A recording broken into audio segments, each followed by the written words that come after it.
नमस्कार मित्रांनो, स्वागत आहे तुम्हा सर्वांचं आपल्या एका नवीन व्हिडिओमध्ये। आज आपण जाणार आहोत सुधागड ट्रेकिंगसाठी। माझ्यासोबत आहेत माझे उंडग्या ग्रुपचे मेंबर्स, हे बघा, आणखी दोघे तिघे येणार आहेत आणि या गाडीने आम्ही जाणार आहोत। चला तर मग सुरुवात करूया। छत्रपती शिवाजी महाराजांच्या पदस्पर्शाने पावन झालेला रायगड जिल्ह्यातील भोर संस्थानाचे वैभव म्हणजे सुधागड किल्ला। घनदाट जंगल आणि विस्तीर्ण पठाराने व्यापलेला हा गड तिन्ही ऋतूंमध्ये भटकंती करण्यासाठी योग्य आहे। दर्यागावातून पायवाटेने गडावर जाण्याची वाट सोपी असून 2 तासांमध्ये आपण गडावर पोहोचतो।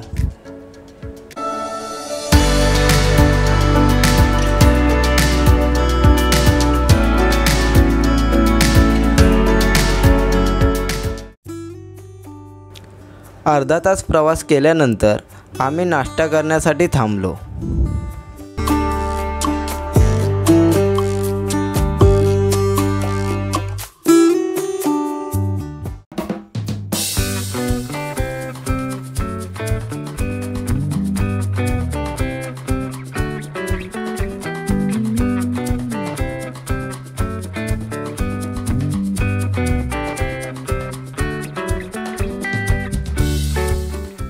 आता आपण ट्रेकला सुरुवात केलेली आहे। इथून आपल्याला अंदाजे 2 तास ट्रेकसाठी लागतील। हे सर्व पार्टी मेंबर आहेत आणि आता लास्ट दोघं आहे ते वरती जायचं पुढे तिकडे। इथून 3 टप्प्यामध्ये जायचं आहे। पहिला टप्पा असणार आहे लोखंडी शिड्यांपर्यंत, दुसरा टप्पा पण सेम आणि तिसऱ्या टप्प्याला गडाच्या वरती। तुम्हाला आज सोबत असणाऱ्या मेंबरची ओळख करून देतो। ही आहे सुजाता, हा मारुती आहे, हा प्रीतम, ह्याचा चॅनल आहे कोकणी सवास म्हणून, त्याला पण सबस्क्राईब करा। ही प्रीती आहे, ही मेघा, हिचं पण चॅनल आहे। चॅनलचं नाव काय तुझ्या? मेघा जाधव। आणि हे दोघं जण आहेत, हे दोघं जण आहेत, आणि हा प्रगत चौगुले आहे आणि ती मयुरी। चला आपण आता जाऊया पुढे, बघूया। आज पाऊस थोडा कमी आहे।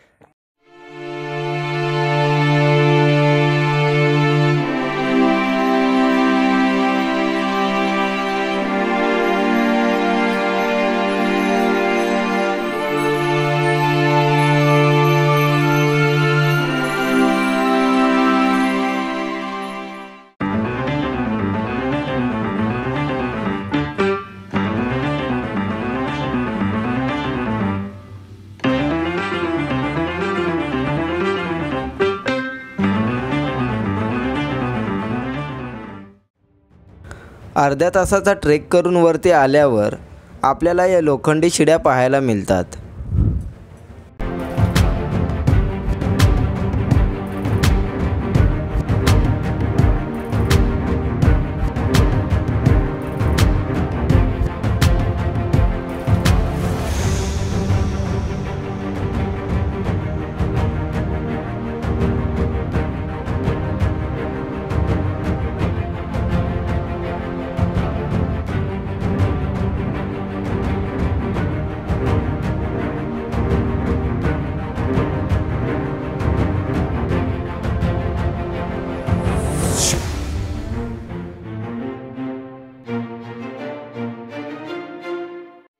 सुधागड हा रायगड किल्ल्या इतकाच मोठा किल्ला आहे। महाराजांनी या किल्ल्याला राजधानी करायची सुद्धा ठरवले होते, पण आजूबाजूच्या डोंगर रांगांमुळे यावर हल्ला करणे सोपे होते, त्यामुळे महाराजांनी या किल्ल्याला राजधानी केले नसावे।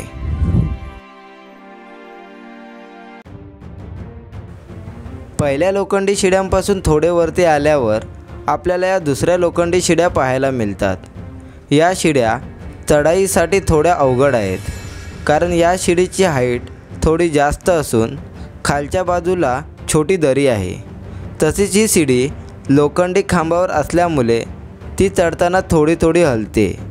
जर तुम्ही या गडावर ट्रेकला आलात तर या ठिकाणावरून सावकाश या।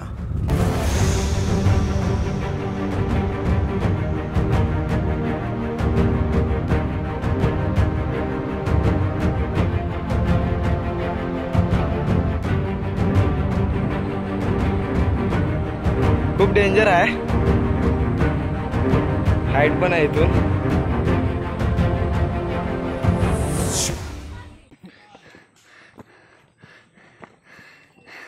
एक भटकंती प्रवासी.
गडाच्या वरती आल्यावर आपल्याला आजूबाजूचा सुंदर परिसर पाहायला मिळतो.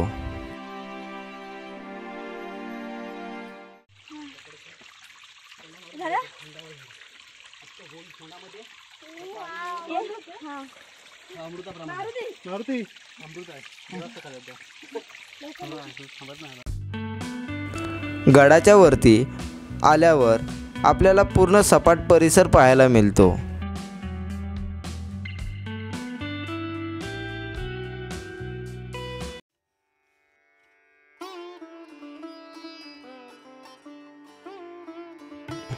तेथून पुढे आल्यावर आम्ही महादेवाच्या मंदिरामध्ये पोहोचलो. या मंदिराच्या समोर नंदी तसेच मंदिराच्या आतमध्ये महादेवाची पिंडी पाहायला मिळते.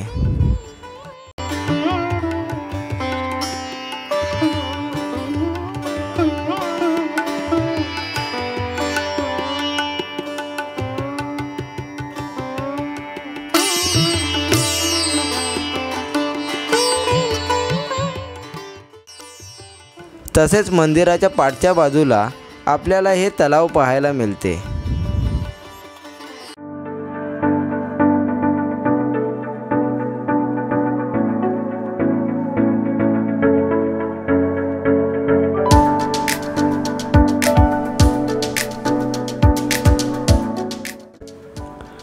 गडाच्या महादरवाजाकडे जात असताना एक महादेवाचे मंदिर पाहायला मिळते.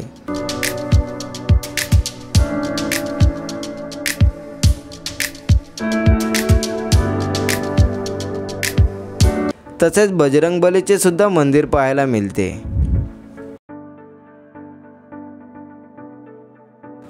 आम्ही दर्या गावातून वरती आल्यामुळे महादरवाजा पाहण्यासाठी आम्हाला खालच्या बाजूला यावे लागले.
मित्रांनो, आता परतीचा प्रवास सुरू केलेला आहे. तुम्हाला जर हा व्हिडिओ आवडला असेल तर नक्की लाईक करा, शेअर करा आणि सबस्क्राईब करा. धन्यवाद. भेटूया नवीन व्हिडिओमध्ये.